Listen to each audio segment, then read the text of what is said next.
As you know, there have been some amazing stories of survival that are starting to emerge from the rubble, and I have one of those stories with me, a family. We've got Brandi Kline, Damian Kline, and Brandi Britton. Good morning to you. Good morning. Damian, you're a fourth grader at Plaza Towers Elementary School. You were there yesterday when the tornado hit. Can you tell me what happened, what you remember?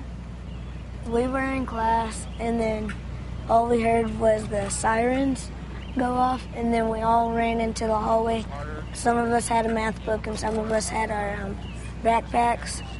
And then they went off again, and then we ducked again, and then they went off, and then we went in the bathroom, and then they went off again, and then we heard the tornado, and it sounded like a train coming by.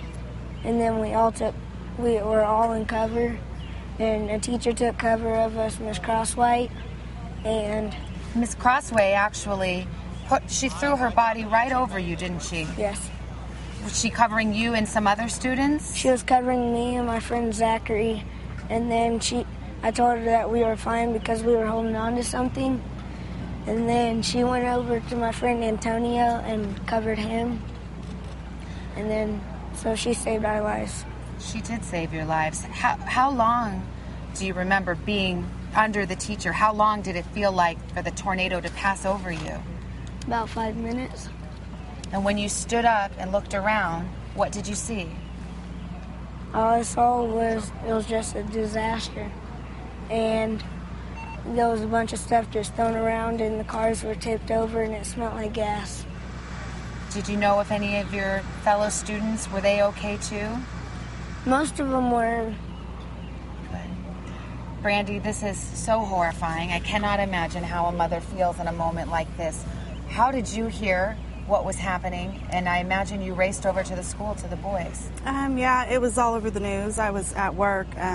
They sent us to the basement, and we were watching from somebody's phone. And as soon as we were cleared, I headed home, and I knew they'd been hit. So about 45 minutes later, they finally got a hold of me from their cell phones, but it was panic until then. Did you race to the school? Yeah, I got as close as I could, and then we just had to walk. So, and then we walked to our house, which was nearby, and most of it's gone. So, everyone around lost everything, but we have our kids. Bobby, where were you when the tornado hit? In the girls' bathroom. In the girls' bathroom. And what did you see and what did you hear? After it went past, I could see the debris flying over, and it sounded like a train.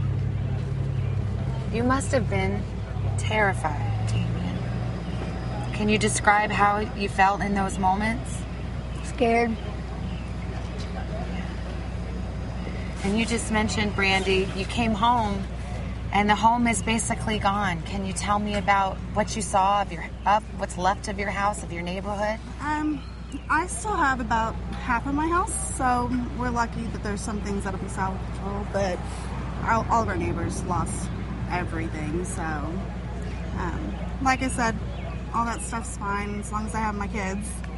That's all that matters. Well, thank you so much for being here. Thank you for telling us your story, and you are right. You have the most treasured ones right here, and we're so glad about that.